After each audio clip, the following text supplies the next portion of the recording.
अब आप लोगों को वॉल्यूम 1 का 69 एंड 70 डिबेट बोला जाएगा। Ready start. उपाध्यक्ष महोदय, अगर भारत की आर्थिक व्यवस्था को हम देखें तो यह कहने में कोई त्रुटि नहीं होगी कि कृषि उसका आधार है।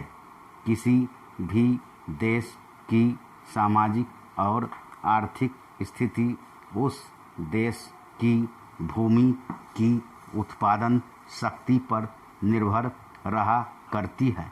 यदि भूमि की उत्पादन शक्ति में कोई कमी हो जाती है तो उस देश की आर्थिक और सामाजिक स्थिति में भी कुछ परिवर्तन आरंभ हो जाता है।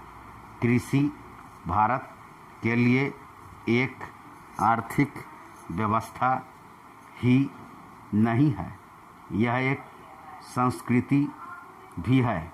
जो लोग आंदोलन में विश्वास रखते हैं, इनको पता ही होगा कि जितने भी आंदोलन इस देश में होते हैं वे समाज के नाम से, धर्म के नाम से, जाति के नाम से या राजनीति के नाम से होते हैं।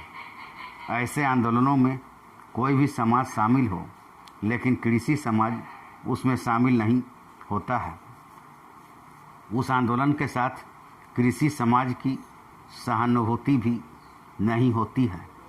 इसलिए यदि सभी बातों को ध्यान में रखकर हम देखें तो इस देश के लिए आवश्यक यह होगा कि हमारी संस्कृति की रक्षा के लिए और जीवन प्रणाली की रक्षा के लिए कृषि पर विशेष ध्यान दिया जाए।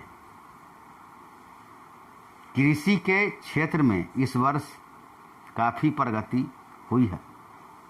यदि आप 1801 से 1901 तक का काल देखें तो आप देखेंगे कि हमारे देश में 31 अकाल पड़े जिनमें 4 करोड़ लोग मरे, लेकिन आज हमारे खाद्य मंत्रालय ने 100 रुपये मन के भाव पर गेहूं खरीद कर एक भी आदमी को मरने नहीं दिया।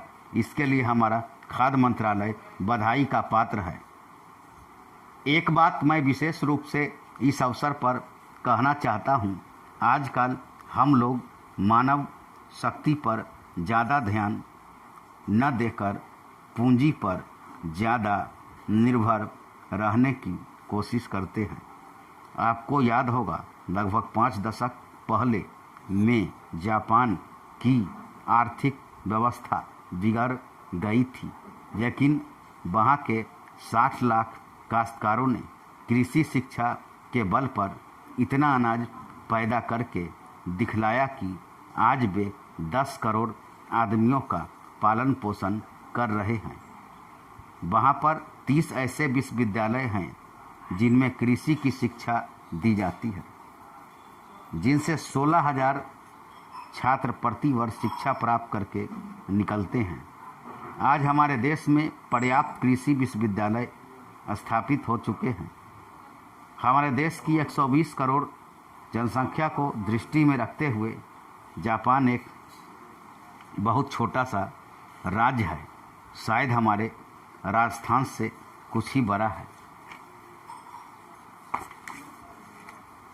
उपाध्यक्ष महोदय, यह ठीक है कि हम प्रगतिशील हैं, लेकिन हमारी गति में तेजी आनी चाहिए। श्रम की तरफ हमारा अधिक ध्यान जाना चाहिए। जो पंचवर्षीय योजनाएं हमने बनाई हैं उनमें हमारा लक्ष्य केवल यह नहीं था कि हम अधिक अन्न पैदा करें, हमारा लक्ष्य यह भी था कि अच्छे आदमी पैदा करें, जिससे कि भारत में रहने वाले प्रत्येक नागरिक का ठीक विकास हो। मैं इस बात से सहमत हूँ कि राज्यों में जहाँ बहुमत के आधार पर विरोधी दलों की सरकारें हैं, उनको तोड़ने का अधिकार केंद्र को नहीं होना चाहिए, लेकिन फिर भी हमें स्थिति को देखते हुए भेद करना चाहिए। गुजरात की सरकार टूट गई, इसके लिए हमको अफसोस नहीं करना चाहिए। जहाँ तक इस बिल का संबंध है, मैं इसकी कमियों की तरफ आपका ध्यान दिलाना चाहता हूँ, जिससे कि आपको उसे ठीक करने की प्रेरणा मिले और इसको आप ठीक करके वहाँ का काम चलाएं। इसका आशय यह भी नहीं है कि जो पार्टी सरकार चलाती है वह सब सही काम करती है, लेकिन फिर भी मैं यह मानता हूँ कि जो गुजरात की सरकार टूट गई वह अच्छी बात हुई है। गुजरात के लिए आपने संसद सदस्यों की जो समिति बनाई वह एक ठीक कदम है, लेकिन इस बात का आश्वासन भी आपको देना चाहिए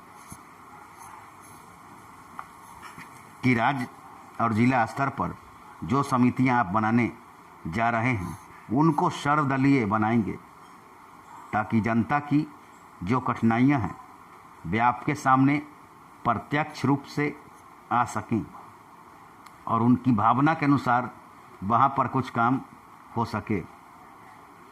अगर ऐसी व्यवस्था नहीं होगी और बाहर के लोगों को आप उन समितियों में रखेंगे जिनको गुजरात की समस्याओं का कुछ भी ज्ञान नहीं है, तो परिणाम यह होगा कि आप गुजरात की समस्याओं को हल नहीं कर सकेंगे।